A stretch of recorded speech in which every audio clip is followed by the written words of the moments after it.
Now we're going to go on to a fun and fascinating topic called ellipses.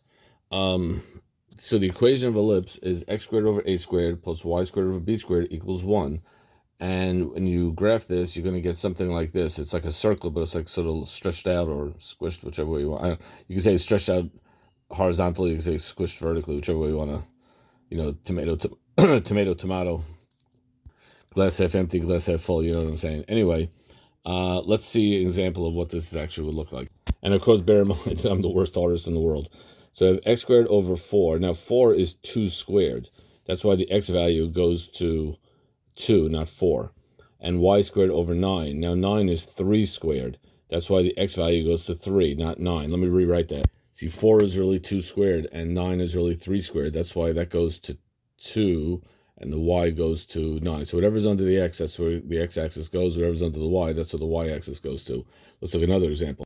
So here I have x squared over 81 plus y squared over 16 equals 1. Well, 81 is the same thing as 9 squared, and 16 is the same thing as 4 squared. There you see I wrote it that way. Well, that means that the x's is going to go from plus 9 to minus 9, and the y is going to go from negative 4 to positive 4.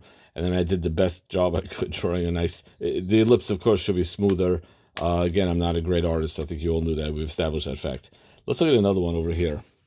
Here we have 4x squared plus 25y squared equals 100. And believe it or not, this is an ellipse, even though it doesn't look the way I showed you the original formula. So what we have to do is turn this into something that does look like the original formula to graph it correctly. And my first step is going to be, I have to get a 1 over here, so I'm going to divide everything on both sides by 100.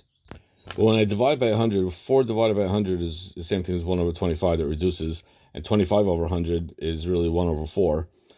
And what's interesting here is that originally we had 4x squared, so you might have thought that x is the guy that goes from 2 to negative 2, and y had a 25 attached to it originally when we saw this. So you might think that y goes from 5 to negative 5. But when we divide everything by 100 and put it in the proper form, we see that x is the one that's going to go from 5 to negative 5, and y is the one that's going to go from 2 to negative 2.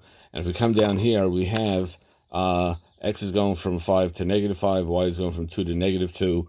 And again, I have called the Guinness Book of Records. We may have the world's worst ellipse drawn over here.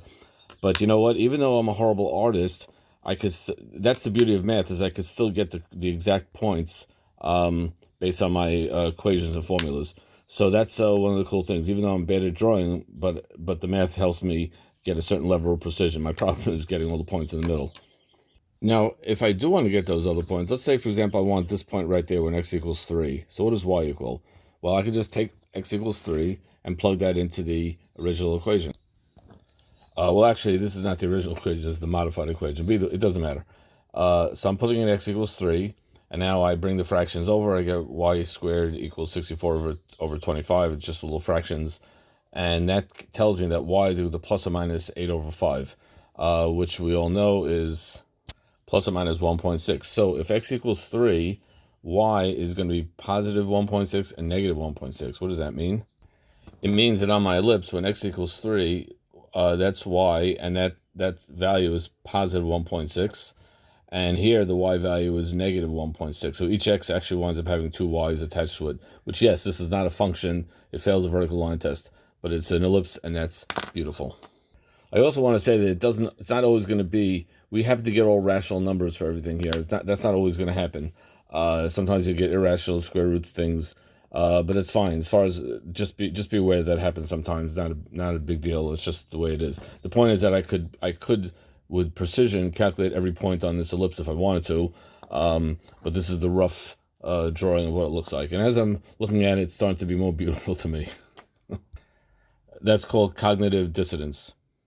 Suppose you look at another example, x squared over 9 plus y squared over 4. This is very similar to the first example, but I switched the 9 and the 4. Anyway, so I have this sort of looks like a little lemon here.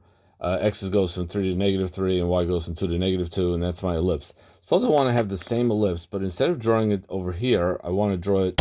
So here the center of the ellipse is at the origin. Suppose I want the center of the ellipse to be at this point right here. So I'm going to branch out. It's kind of like this is the center, and I'm drawing the radii, but the only thing is these radii are not equal. The top and the bottom are both 2, and the right and the left are both 3. So now I'm going to complete the ellipse. So now I have the same ellipse as I had up here, only instead of the center being at the origin, the center of the ellipse is this point here. What is that point? 5, -6. Well, the equation for this new ellipse is going to be very similar to the original equation, and it's going to be just like this. So since I want the 9 and the 4 stay exactly the same, because I'm keeping the basic shape of the ellipse, and all I did is I put in the -5 and the +6 to get me, the center being at 5, -6. So this is this is a shift. This is something we've seen before. So the official formula is x over h, x minus h squared over a squared plus y minus k squared over b squared equals 1, and that gives me an ellipse with the center at the point h, k. Now here, it's really x minus 0 squared and y minus 0 squared, so that's why I get a center at the origin. So this original equation is really sort of, I guess, a special case of this more general formula when h and k are both equal to 1.